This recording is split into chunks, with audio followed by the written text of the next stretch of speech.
Bagamat di naman po kayo pinangalanan kahapon, pero may mga pasaring si Senator Lacson dun sa mga nangmamaliit, nangiinsulto daw sa Blue Ribbon hearing. Sabi niya, shut the F up. Sabi niya, your noise will not silence the truth.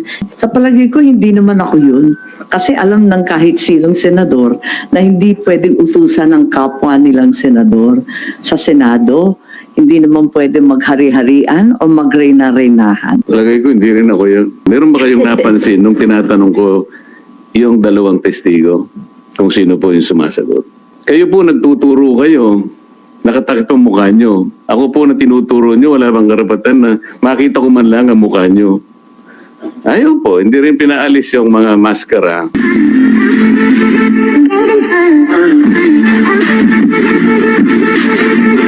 Speaker Romualdez, sa rekomendasyon ng ICI at DOJ ay si dating Senador Bong Revilla na nasorban na ng warrant of arrest, si Senator Joel, si Senator Jinggoy. Marami pong katanungan nung November ay inirekomenda na talaga ito. Bakit hanggang ngayon, Enero na wala pa rin?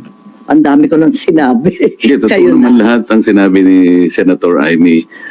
Alam ko hindi lang nakakabahala kasi pinakamaraming parte ng ating mamamayan ay halos nagagalit sa nangyayari. Na para bang ipinagkikibit balikat lang, ito halos nilimas ang kabangbayan. Ganun po kahirap na ang bansa natin ngayon. Balik po tayo dun sa dalawang testigo na iniharap ng chairman ng Blue Ribbon na nakatakip ang kanilang mukha, yung dalawang pinibini na di umano ay mga staff ng nagre-renta doon sa bahay na pag-aari ng isang tao. Meron ba kayong napansin doon nung ako'y nagtatanong sa kanilang dalawa? Sana po'y makapagtanong naman ako sa inyo. Meron ba kayong napansin nung tinatanong ko yung dalawang testigo kung sino po yung sumasagot? Kasi po kung nagtatanong ang isang katulad namin at dinidirekta yung tanong sa kanya, dapat siya po yung sumagot, di ba? Maiwanan na po natin yung kung hindi nyo napansin. Ang ibig ko lang sabihin dito, tinatanong ko po siya, bakit kaya kayo napunta doon kung ang inyong layunin lang pala ay ituro yung Diskaya na sila pala yung ginamit na nagpapaalis sa kanila dahil yung daw bagong may-ari, kailangan na yung bahay at humihingi sila ng ilang panahon pa lang dahil napakahirap maglipat ng kanilang mga gamit. So yung pala si Diskaya lang pala yung itinuturo na siya yung nandun. Ayaw namang aminin ni Diskaya na hindi nga ako nakapunta dyan sa South Forbes na yan ba't ako na naman ang tinuturo ninyo? Pwede ko bang malaman, kayo po nagtuturo kayo, nakatakip ang mukha nyo. Ako po na tinuturo nyo, wala bang karapatan na makita ko man lang ang mukha nyo. Ayaw po, hindi rin pinaalis yung mga maskara. Pero ang isa pong importante doon na dapat napansin nyo, yung sinabi nilang address, 30 Tamarind Street. Kung napapansin nyo, yun ay bahagi ng paglalahad ni Saldico na sinabi niya yung isang 1 billion pesos ay doon i-deliver. Kasi yun ang drop-off point na sinabi, sabi niya, ni Martin Romualdez sa akin, diyan mo dalhin. So, Tamarind. Ang gusto ko sana dapat mayroong mga tanong pa doon Bakit hindi natin tawagin kung sino yung may-ari? Nasaan yung kontrata nasaan yung discontract? Di ba? Nabanggit lang ang pangalan ni Martin Romualdez, tatapos na kami. So, walang na-establish? Ang ini-establish pala nila na si Diskaya pumunta ron para sabihin na yung bagong may-ari, pinaalis na sila. Anong weight doon, sir? Yun nga. Wala. Kaya gusto ko mapansin ninyo lahat. Bakit kinailangan pumunta pa sila doon? Yun lang bang gagawin natin? Ang mga tao, hindi ganun ang expectation po nila Kaya po siguro napilitan kami na maglabas na ng minority report. Hindi lang siya kung ano pa man bagay. Ang mga tao po kasi nagtatanong, ano po ba nangyayari na dyan? Simula po nung ako'y nawala na po na chairman at napalitan nga po. Nung ilabas namin si Gutesa, sinabayan naman yun ng aming legislative break. Matagal po yun. Hanggang sa mag-resign naman si Senator Ping. So, ang mga tao nagtataka. Ano na naman ito? Ano Wala na bang ano ito? Hindi, wala bang closure ito? Hindi ba natin malalaman kung sino talaga ganito? Kaya napilitan po kaming maglabas ng minority report. Tinawag po naming minority report for lack of better term. Kasi po kung gagawin nating legal ito na isasang-ayon natin sa aming mga committee, sa ating Senate rules, hindi pa kami pwedeng maglabas kasi kailangan matapos talaga yung committee report. Hindi naman po kasi namin malam kung kailan ba talaga matatapos ito. Kasi nakalagay sa rules namin, kung merong dissenting or concurring opinions, ay isasama na lamang doon. This is neither a concurring or dissenting report. Kaya tinawag namin minority report sa pag-aakala naming magagamit po ninyo. Nandito po yung aming observations, meron kaming findings, nandito yung issues, nandito yung mga recommendations namin, nandito po yung set of possible legislative measures na pwedeng at ginagawa na po namin na pwede naming i-file in aid of legislation. Meron pong mga potential personalities na pwede pong kasuhan. Ang totoo niyan meron po kaming, ayan po, nakalagay po rito Ang totoo po itong minority report na to, I had a chance of disseminating this for the first time on December 11, 2025. Meron po kasing forum sa Quezon City. It was held in MICE Center in Quezon City. I-CARE po yung host. I-CARE means Interdisciplinary Conference on Accountability, Reform, and Engagement. Ito po ay hosted by the NCPAG of the University of the Philippines. I was one of the panelists, kasama po si then Chairman Popoy de Vera, andun din po si Congressman Erice. I recall that political analyst Malu Tikia was there also. And I think the Dean of the Political Science Department of the University of the Philippines. So sabi ko, dahil kaugnay naman po sa pinag-uusapan nating transparency, accountability, and reform, I took advantage of leaving one copy to the Dean of NCPAG. Pero meron din po kayong mga kasama doon, hindi lang ganito karami, but I thought that there were media practitioners there. Sa minority report, pwede malaman sino-sino pa yung gusto niyong pakasuhan sa minority report? Sana, nandito po, kayo na po ang... You will give us a copy, sir? Pwede po. Yes. Pero sir, pwede po, kahit quick rundown para sa inyo po muna. Ano yung recommendation pa siya? Hindi mahaba ito. Hindi ako nagre-recommend, yung evidence ang nagre-recommend. Kasi lahat nyo, mapapansin ninyo, I headed 3 investigative hearings, public hearings, when I was the chairman. And then, yung huling 3, si Senator Ping na. Kaya this constituted 3 hearings all in all. So we utilized the same resource persons, the same witnesses. We relied on their collective and individual testimonies. So kaya namin na nitong findings na ito. Sino po yung highest official or prominent personality na rekomendado po ninyong kasuhan? Merong question mark nga sa Question mark na. makikita nyo rito yung mga kung para naman may konting suspense. Kayo nang tumingin. Sir, for soundbite purposes, sana for TV, may we get the names of who you want to be charged to sana, sir? Sound bites. Yes, sir. Hindi po kasi, sir, kailangan namin mag-guide. Yung arrows kasi, Alam naman ninyo kung sino-sino. nakatulog kay Speaker Romualdez. So, it's safe understanding po. Yung arrows kasi, base siya nagtuturo sa kanya at mababasa niyo din sa kanilang mga testimonies individual. Talagang, for example, Gutesa, tinuro si Saldico and Martin Romualdez. Si Diskaya, nabanggit din ang pangalan ni Martin Romualdez.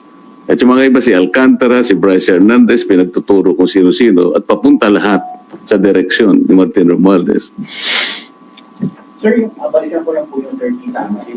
May panak po ba kayong ipasubmina yung ownership records ng 30 Tamarin, pati yung registration kay person ni Golden Corazon at saka yung pabalikin yung dalawang witnesses at patawag yung original owner and yung renter supposedly employer ng dalawang tumistigo kahapon dahil siya yung dapat kung ano nabili yung bahay. Hindi ba very logical na dapat ganun ang gawin? Bakit? Palagi ko naman baka ganun ang gawin ni Senator Ping. But would you, Naasahan namin na yun ang gagawin. Diretso na, would you take the initiative para Kung yun ang rekomendasyon nyo, i-recommend natin sa Blue Ribbon. Sen Aimee and At Sen... palagay ko, may recurring names, ano? Yung pangalan ng mga abogado na kasulat na proxy, hindi lamang sa 30 Tamarin na ulit-ulit na binabanggit, kundi dun sa foreign properties din. Yung Soto Grande yata, andun pa rin yung Attorney Paras at yung iba't ibang law offices na alam natin. Yusek na rin ng DOJ si Senator Andres. Ay, Yusek Andres, di ba? Jess Andres. Pero hinihintay ko nga sana kahapon kaya nandun ako. Kasi initially parang ayaw ko na muna. Kaya lang dahil nakita ko sa listahan nandun si Yusek Traigib at nandun si Yusek Bernardo. Baka ako dito magkakaharap itong dalawa. Tama. So naghintay ako doon. And then naisip ko nga na sinabi nga ni Senator Ping during the hearings sa budget sa plenary debates ng TBCC, talagang sinabi niya yung 8 billion na binibigay ni Yusek Bernardo kay Yusek Traigib. At si Yusek naman binibigay kay Adrian Bersamin. So iniisip ko, baka ako dito magkakaharapan, makikita natin yung tanungan kung saan papunta. Because ang sinasabi natin, di ba, wherever the evidence will lead us, palaging ganun. Bakit wala si Adrian Bersamin? Sen Aimee and sa inyo na rin po, Sen, isa na lang po. Bagamat di naman po kayo pinangalanan kahapon, pero may mga pasaring si Senator Lacson dun sa mga nangmamaliit, nangiinsulto daw sa Blue Ribbon hearing. Sabi niya, shut the F up. Sabi niya, your noise will not silence the truth. Neither does it provide any help in our investigation. Your noise cannot convict and won't even indict the malefactors of this fraud control mess. Your comment on it. Sa palagay ko, hindi naman ako yun. Kasi alam ng kahit sinong senador na hindi pwedeng utusan ng kapwa nilang senador sa Senado.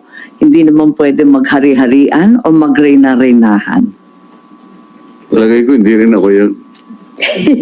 Hindi rin ako yun. At alam ko, hindi ako ang pinatutungkulan. You don't feel alluded to. I don't feel alluded to. Sir, bakit hindi nyo po ipinurso yun? Kasi as you correctly pointed out, dapat nadikdik din si Yusek Traigib doon sa supposedly kaugnayan niya kay Yusek Bernardo. But di nyo po pinurso yun kahapon? Pati yung kay Maynard mo din po?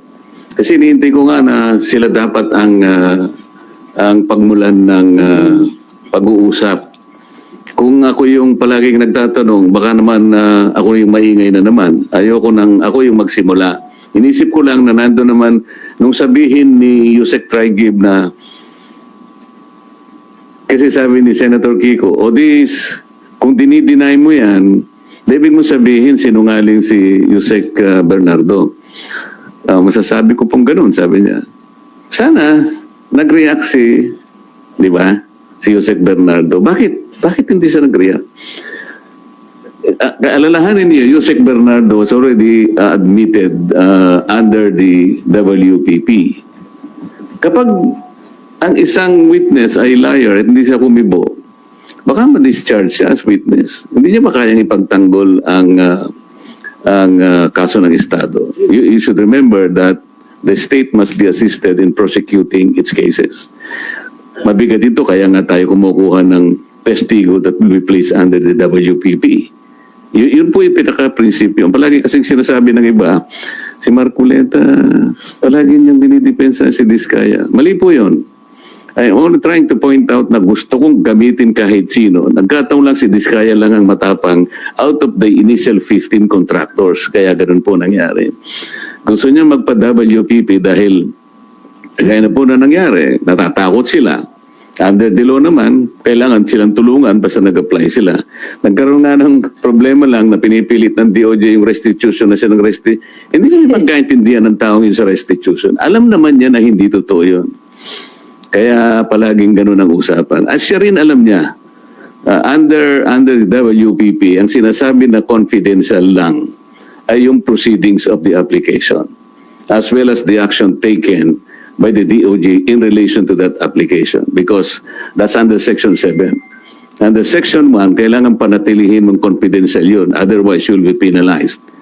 So, pero pag-uusapan ay questions coming from us, hindi niya pwedeng gamitin yun.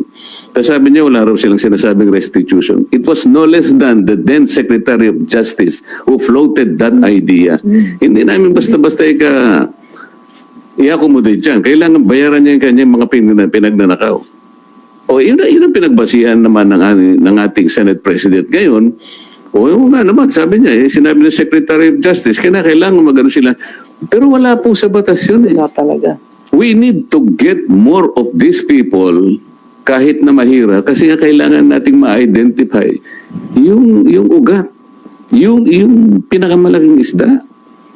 Eh kung wala kayong protection ibibigay sa kanila, ba sila magsasalita? Initially, he mentioned 17 congressmen.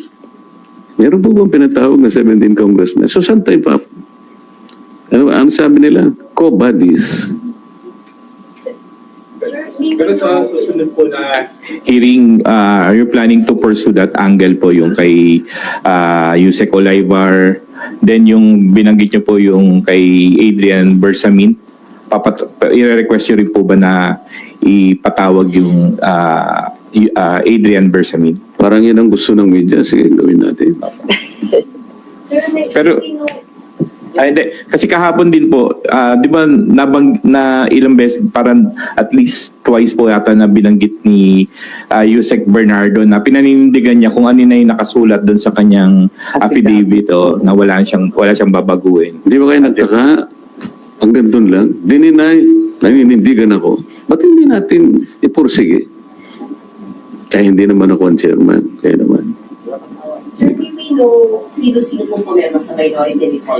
All minority members. 6 out of the 9 members of the minority. Kasama si Sen Aimee. Sir, I'm sorry, isa lang. Ma'am, sinabi niyo kasi agree kayo sa laman ng minority report, may mga Yeah. pagkukulang sa nangyayaring hearing ngayon.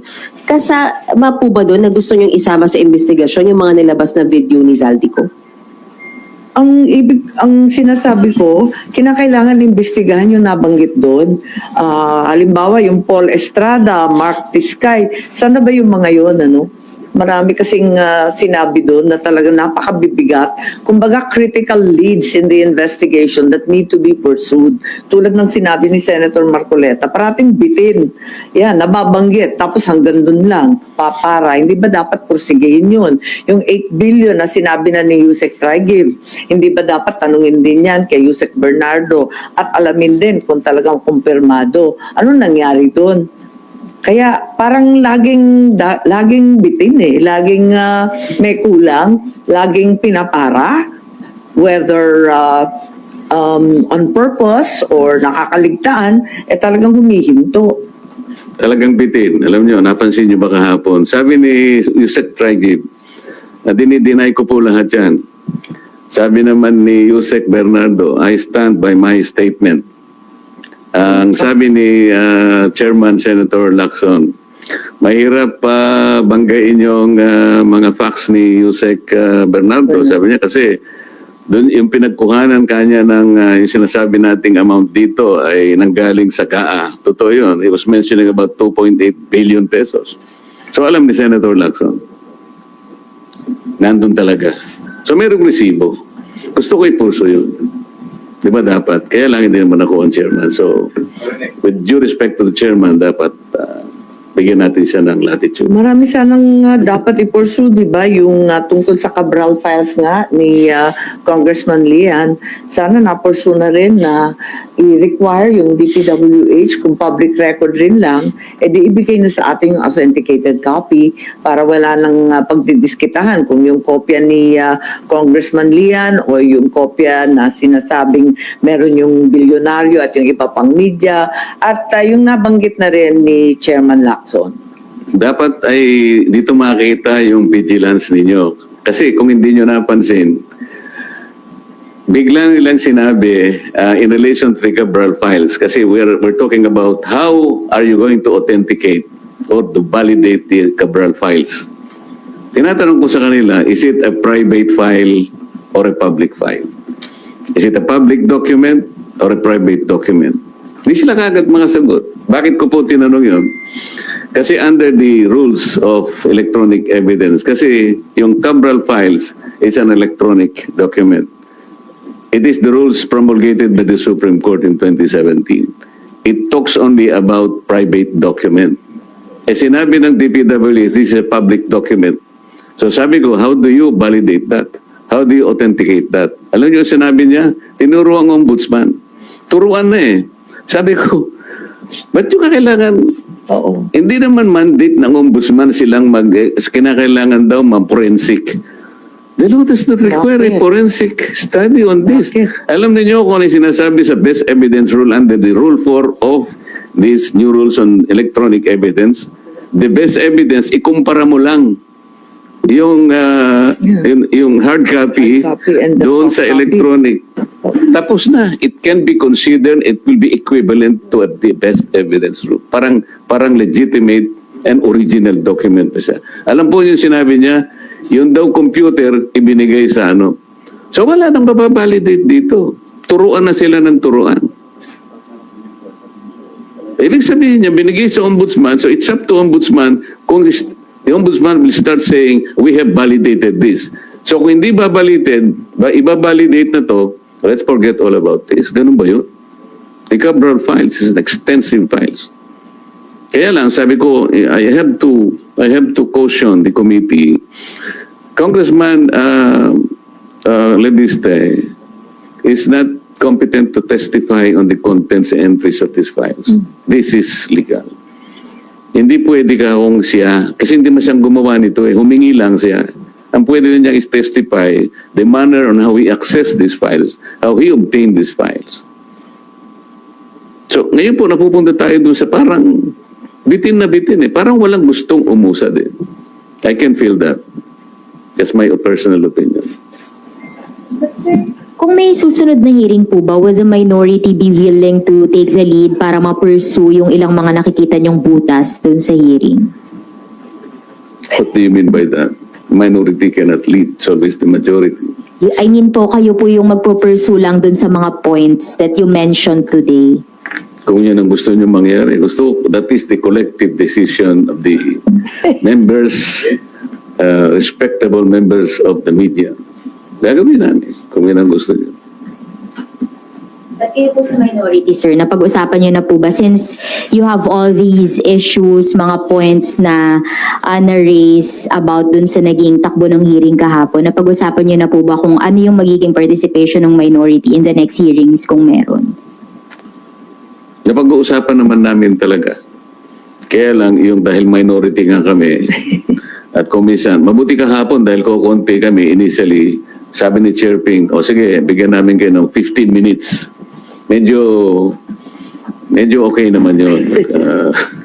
Pero pagka yung maramihan na, 5 minutes na lang kayo, di ba? Sir, sino yung dalawang minority na hindi po pumirma sa majority na po? Actually, tatlo. Tatlo. Kasi 6 lang yung... Si former Senate President Cheese, hindi siya pumirma because he's not a member of the Blue Ribbon Committee. Si Senator Alan naman at that time kasi may sakit siya. At si Senator Joel naman, pinababasa niya raw muna. Pasensya ka na bro, sabi niya. Alam mo namang meron akong kaso, so pinabasa ko muna mabuti para hindi kami malagay sa alanganin kung sakasakali. So, Kailan yung nga po ulit, sir, nilabas ito? December 10. officially, binigay namin December 10 sa office ng Senate President. Pero nilabas ko sa media yung December 11, yun na yung iCare Forum in Quezon City. Yes. Pero sa inyo po ba, Sen, meron po ba sa leadership na nagpipigil sa inyo o may sinasabihan kayo to prevent you from pursuing kung ano yung mga tanong o angulo na gusto nyong i-pursue sa Blue Ribbon hearings? Wala naman. Wala naman. Nakikita ko nga, marami kayong gustong impulso natin. Ang gusto ko lang makita talaga na parang consensus ninyo ito ang ating suriin, ito yung suriin natin, ito yung impulso natin. Parang nakikita ko, kung tama ako, kung yan ang gusto ninyo, at sa susunod na hearing, masasabi ko na humarap ako sa media, kaming dalawa ni Sen. Aimee, na ito po ang gusto talaga ng members ng ating Philippine media. Pwede ko bang sabihin nyo? Hindi, tumatango ka lang. Oh, yun, okay. Sir, isa pa. Sir, yung minority report niyo po ay based on the 3 hearings that you had when you were chairman. Wala na po doon yung naging chair si Sen. Hindi, Ping. 3 sa akin, 3 kay Senator Ping. Doon base po yun. 6 na ma'am. hearings. Yes, ma'am. As of December 10 siya. Sen. Mary Moraes from One News po. For Senator Aimee, sabi po ni Senator Ping, kapag may mga ebidensya rin daw kayo leading sa pinsan ninyo, agam din daw po talaga kayo mag-participate sa pagdinig. Sa next hearing po ba ng Blue Ribbon, pupunta na po kayo, may ilalabas din po ba kayo? Inilahat na nga namin dito yung iba't ibang binunyag ng iba't ibang testigo na gusto nga namin i-pursue. Sana tutukan kasi marami binanggit. Hindi naman maari na i-dismiss outright yung mabibigat na sinabi ni Saldico, ni Ortesa at pati si Curly Discaya. Marami silang binigay na leads, ika nga, na kinakailangan i-pursue kahit sabihin natin, kaduda-duda yung source, inadmissible in evidence, at iba't iba pa. Kasi napakabigat ng sinabi nila. Detalyadong-detalyado pa. At kung minsan, may corroborating testimony.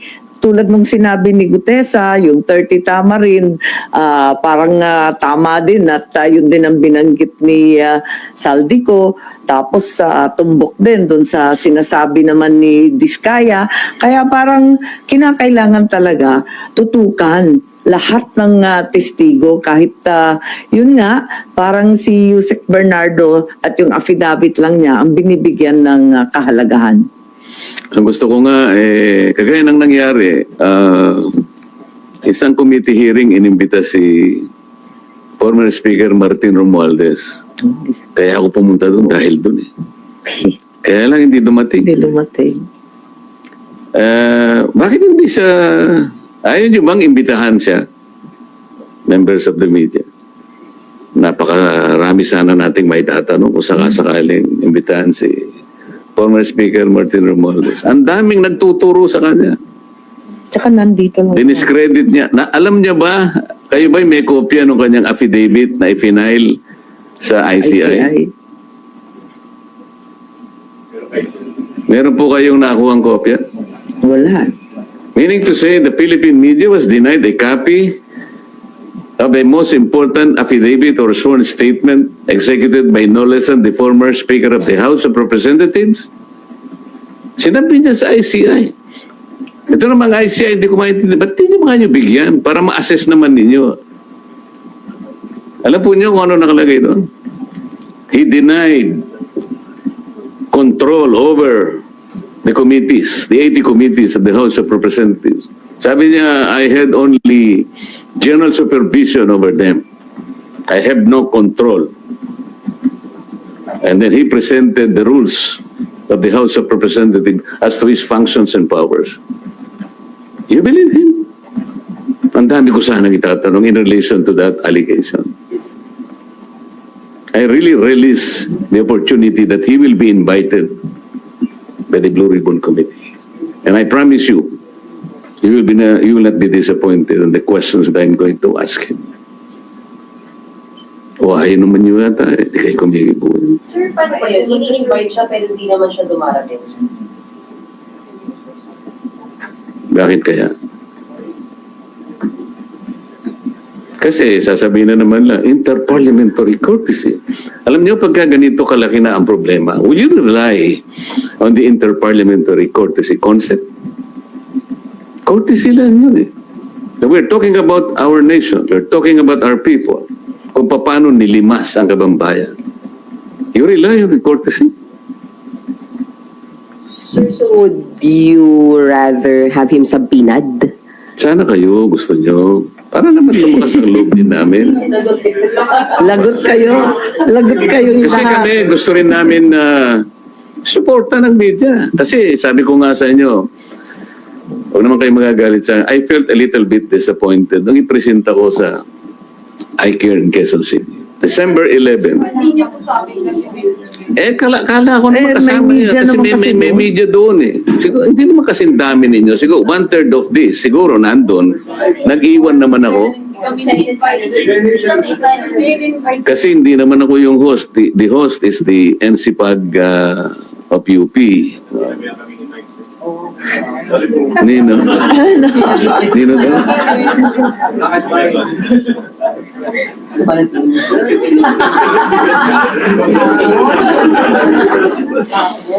So ngayon, nandito na. I will make a copy available. Siguro isa na lang kasi ang kapal nito eh. Huwag nyo nang kunin ng exhibits kasi ang exhibit ganyan ka. Pwedeng soft copy po. Yung soft copy na lang, Mike, bigyan mo sila. Gary, Mike. I'm very sure at na sinabi ni Senator Amy at ako naman nagpapasalamat talagang very supportive siya rito. Nandito lahat eh. Marami kayong makukuha dito.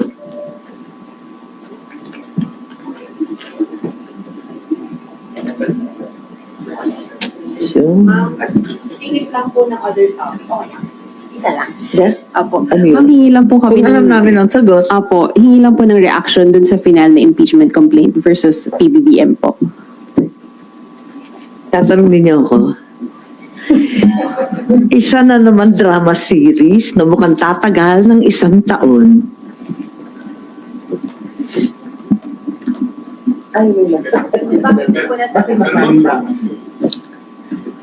Kilala naman natin sino nag-file at anong background. Kaya, yun nga, baka drama series lang to para sa 1 taong I mean, tagal. may understanding na hindi ko sabihin, para siya naging bakuna. Pagagawin siya. O ikaw nagsabi.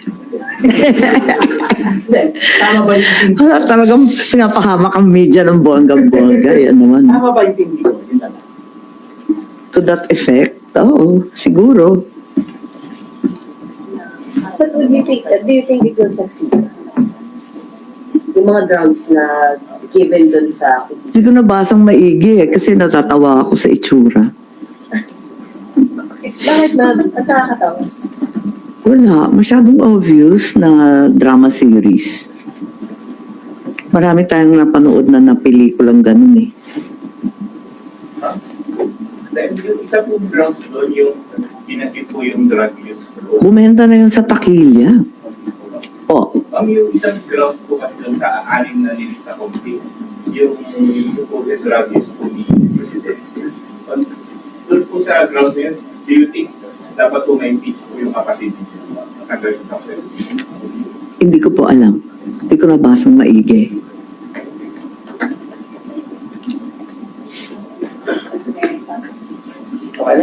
Tapos may impeachment complaint din kay VP ulit, ano? February 6 ang due date. Ayun. Nakakapagtrabaho pa po ba kayo ng mga dalawang impeachment po yung Aakyat dito sa Senado. Sakali lang naman, ma'am, sakali. Kung lulusot yan, Senator Judge kami pareho ni Senator Marcoleta. Pero hindi na ako magkokomento tungkol sa ikalawang impeachment complaint na inaasahan tutol kay VP Sara. Pero sa palagay ko, alam na ng Kongreso ang nangyari nung nakaraang eleksyon. Okay na? Maraming salamat sa inyo. Makicover